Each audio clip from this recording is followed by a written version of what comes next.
सुनील अपनी माँ के साथ घर में अकेला रहता था। उसकी माँ बार बार यही जिद करती कि मेरे मरने से पहले तुम शादी कर लो, वरना मेरे बाद तुम्हारा ख्याल कौन रखेगा। मगर सुनील हर बार यह कहकर बात टाल देता कि अभी कोई अच्छी जॉब मिल जाए तब देखूँगा, क्योंकि जो जॉब वो कर रहा था उससे वह खुश नहीं था। 1 साल गुजरने के बाद सुनील को एक अच्छी कंपनी में जॉब का ऑफ़र आया और उसने उस कंपनी को ज्वाइन कर लिया। अब उसका शादी न करने का बहाना भी खत्म हो गया और जॉब मिलने के कुछ साल बाद सुनील की शादी हो गई। सब ठीक ठाक, दोनों पति पत्नी बहुत खुश थे। शादी के कुछ महीने बाद सुनील की मां की मृत्यु हो गई और घर में दोनों पति पत्नी अकेले रह गए। सुनील सुबह ऑफिस चला जाता और शाम को ही घर लौटता। कुछ साल गुजरे तो सुनील महसूस करने लगा कि अब उसकी पत्नी उससे पहले की तरह प्यार नहीं करती और ना उसका पहले की तरह ख्याल रखती। वो एक दिन सोचने लगा, घर में क्या कोई उससे मिलने आता है। एक दिन उसने अपनी पत्नी को उसके मायके भेज दिया और घर में खुफिया सीसीटीवी कैमरे लगा दिए। अब सुनील रोजाना उन कैमरों को देखता, उसकी पत्नी सारा दिन घर में क्या करती है, कोई उससे मिलने आता है या वो किसी से मिलने जाती है। बल्कि जो कुछ सुनील ने देखा वह सब उसकी सोच से बिल्कुल अलग था। उसकी पत्नी का सारा समय घर के कामों में ही गुजरता। वो एक अच्छी पत्नी थी। सुनील को यह सब देखकर बहुत अफसोस हुआ।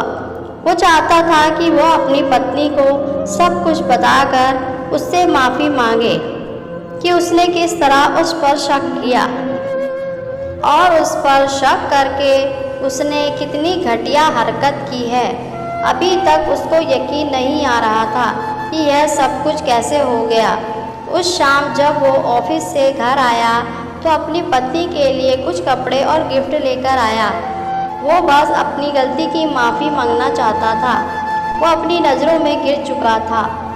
जब उसकी पत्नी ने देखा उसका पति उसके लिए कपड़े और गिफ्ट लेकर आया है, वो बहुत खुश हुई, मगर साथ में सुनील की आंखों में शर्मिंदगी भी थी। उसे साफ साफ नज़र आ रही थी। उसने सुनील से पूछा कि आज तुम बहुत मायूस से नज़र आ रहे हो, बताओ क्या बात है।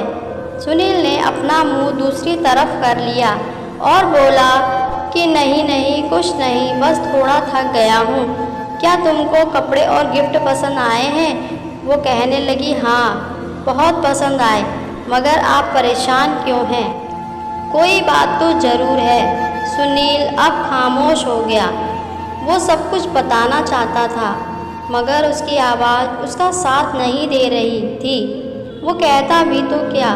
सुनील से रहा नहीं गया तो वो बोला, अगर मुझसे कोई बड़ी गलती हुई है तो क्या तुम मुझे माफ़ कर दोगी? सुनील की पत्नी ने कहा, आपने जो भी गलती की है मैं आपको माफ़ कर दूंगी और मुझे यकीन है कि भगवान भी आपको माफ़ कर देगा। अपनी पत्नी की यह बात सुनकर सुनील की जान में जान आ गई और उसने सोचा कि वो अपनी पत्नी को सब कुछ बता देगा। मगर फिर उसने सोचा, क्या यह सब कुछ बताने के बाद उसकी पत्नी उसे माफ़ कर देगी? पर कभी यकीन नहीं कर पाएगी उस पर।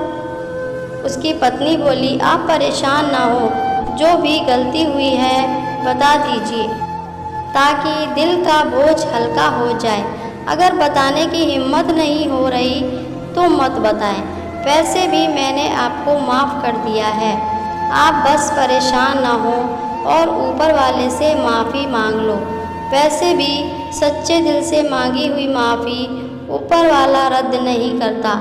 सुनील के दिल से बोझ आहिस्ता आहिस्ता उतरता जा रहा था।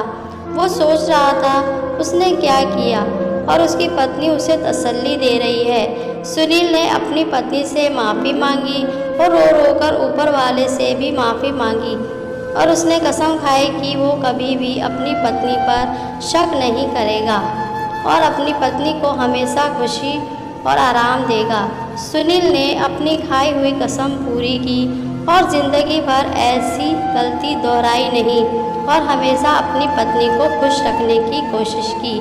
दोस्तों, आपको ये कहानी कैसी लगी कमेंट सेक्शन में ज़रूर बताइएगा और चैनल को सब्सक्राइब और वीडियो को लाइक भी ज़रूर कीजिए।